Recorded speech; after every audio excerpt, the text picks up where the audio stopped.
Before beginning installation of the waterproof tanking membrane, check you have all the parts necessary to complete the job, and that all the working surfaces are clean and dry. After thoroughly mixing the primer, use a brush or roller to liberally apply the liquid to the floor surface and allow it to dry. The average drying time is about 30 minutes.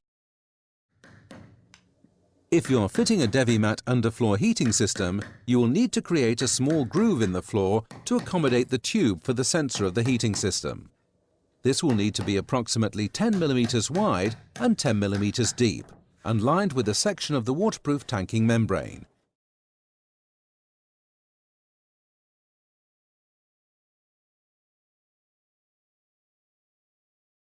Begin tanking the wet room floor at the corner of the aqueduct. Cut a 300 mm length of the 150 mm wide jointing tape and fold in half along its length. Midway along the length, cut the membrane to the fold line. Remove the top half of the backing paper and press firmly into the corner, bonding the tape to the wall and overlapping on the floor where you have just made the cut. Remember to remove the protective top sheet to allow a secure bond at the overlap. The edging strips can then be applied. It may be helpful to cut these strips into short, manageable lengths of about 1 meter each. To join sections of the membrane, there must be a minimum overlap of 75 mm, and the protective top sheet must be removed from that area. Once the tape has been applied to all the edges, strips of jointing tape are applied to the floor to create an overlap for the main membrane sheet. Measure the width of the sheet of tanking membrane and mark a guideline for the edge of the jointing tape. Apply a strip of jointing tape using the same method as before.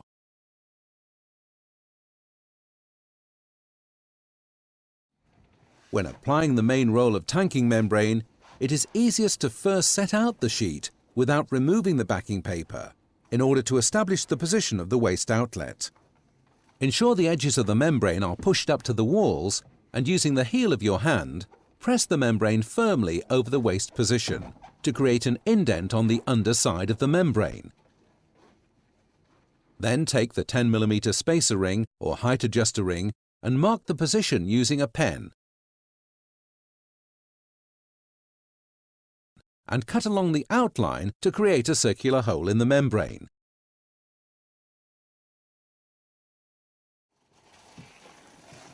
Remove the protective top sheet from the jointing tape and apply the membrane sheet in gradual, manageable steps,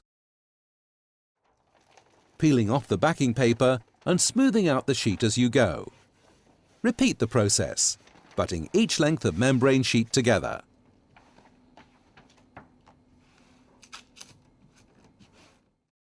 Press the membrane into the floor drain base component, pressing firmly to ensure a good seal.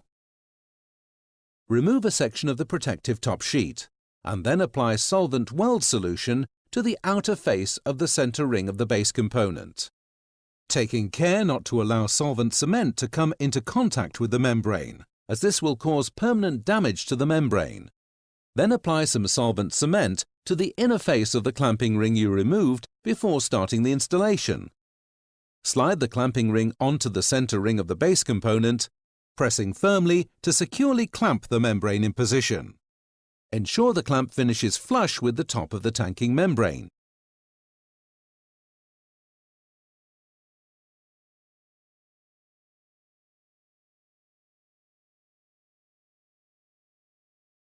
Seal all joins and junctions of the membrane using the sealing compound provided.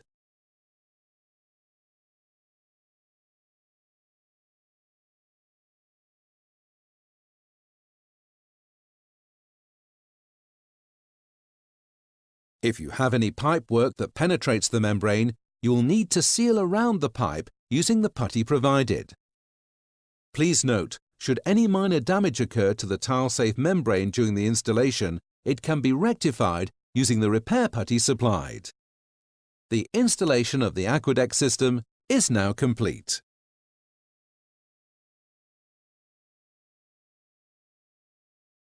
If you intend to fit underfloor heating, you can now begin the installation.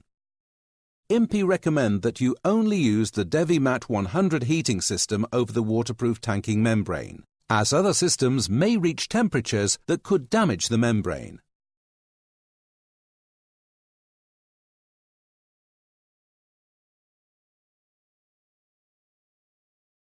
Installation of the DeviMat heating system will vary depending on the layout of the room and the position of the thermostat. The start and finish positions of the ends of the mat should also be carefully considered before installation.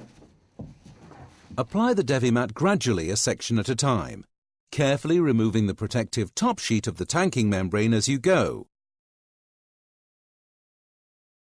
And when you reach the edge of the floor, simply cut the mesh, taking great care not to cut the red wire, and turn the mat.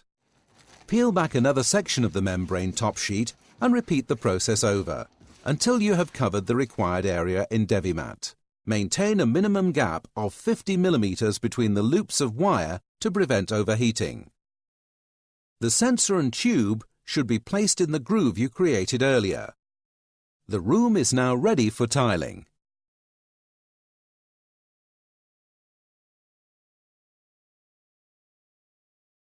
Take the height adjuster ring and tiling frame and set it into the floor drain base component. Remember that for tiles 16 to 26 mm thick, you will need to fit the frame to the 10 mm spacer ring. Set the edge of one of the floor tiles alongside the drainage outlet and rotate the tiling frame height adjuster ring, increasing the height until the top edge of the frame is approximately 4 mm above the edge of the tile.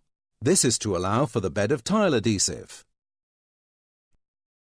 Using a marker, note the position of the height adjuster ring in relation to the base component. You can now remove the height adjuster ring tiling frame and apply solvent cement to the contacting surfaces of both the plate and height adjuster ring. Set the ring back into position, carefully aligning the marks, and hold securely until the solvent cement has bonded. Once set, the frame can be rotated independently of the adjuster ring if required.